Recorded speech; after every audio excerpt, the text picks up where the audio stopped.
Live അപ്ഡേറ്റിലേക്ക് പോകാം. ലൈവിൽ ഇതാ അനുമോൾ ഒരേ കരച്ചിലാണ്. പൊട്ടിക്കരുന്ന അനുവിനെ കണ്ടിട്ട് അനീഷ് അവിടെ സമാധാനിപ്പിക്കാനായിട്ട് ശ്രമിക്കുകയാണ്.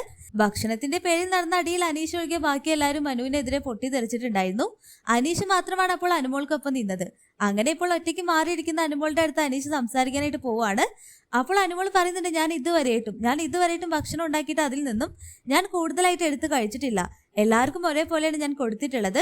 കിച്ചണിൽ കയറി പണിയെടുക്കുമ്പോൾ അവർക്കത് മനസ്സിലാകും. ഞാനും അവരെ പോലെ ഒരു മനുഷ്യനല്ലേ. ഞാൻ എൻ്റെ വീട്ടിലൊന്നും ഭക്ഷണം പോലും ഉണ്ടാക്കാറില്ല. എന്നിട്ട് ഞാൻ കഴിയുന്ന പോലെ എല്ലാവർക്കും ഭക്ഷണം ഉണ്ടാക്കി തന്നില്ലേ എന്നെല്ലാം പറഞ്ഞുകൊണ്ട് അനുമോൾ നിറ കണ്ണുകളോടെ അനീഷിന്റെ അടുത്ത് മനസ്സ് തുറക്കുന്നുണ്ട്. അപ്പോൾ അനീഷ് പറയും, അനുമോളെ നീ കരയാതിരിക്കി എന്നെല്ലാം പറഞ്ഞുകൊണ്ട് അനീഷോട് അനുമോളെ ആശ്വസിപ്പിക്കാനായിട്ട് ശ്രമിക്കുകയാണ്. ഈ വിഷയത്തിൽ അനുമോളുടെ ഭാഗത്ത് തെറ്റില്ല എന്നൊന്നും പറയാൻ പറ്റില്ല.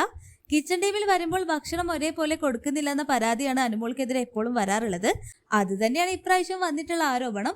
അനുമോൾ വിചാരിച്ചത് എന്തെന്ന് വെച്ചാൽ ചോറ് കുറച്ച് കൂടുതൽ ബാക്കിയുണ്ട്, അപ്പോൾ കറി ഉണ്ടാകുമ്പോൾ ബാക്കിയുള്ളവർ കുറച്ചുകൂടിയൊക്കെ ഭക്ഷണം കഴിച്ചോളല്ലോ എന്നെല്ലാം കരുതിക്കൊണ്ടാണ് അനുമോൾ അവിടെ കുറച്ച് കറി മാറ്റിവെച്ചത്. ആദ്യമൊക്കെ പറഞ്ഞത് ചോറ് ബാക്കിയുണ്ടെങ്കിൽ എന്താ അത് രാത്രി എടുത്തൂടെ, ഇപ്പൊ കറി വേണ്ടവർക്ക് കറി കൊടുക്ക് എന്ന് പറയുമ്പോൾ അനുമോൾ അതിന് തയ്യാറായില്ല. അനുവിന്റെ ഭാഗത്ത് നിന്ന് നോക്കിയാൽ അനു പറയുന്നതിലും ശരിയുണ്ട്.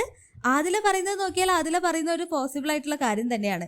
എന്തായാലും അനീഷിന്റെ അടുത്ത് നിന്ന് പൊട്ടിക്കഴിയുന്ന അനുവിനെ എല്ലാമാണ് ലൈവിൽ കാണിക്കുന്നത്.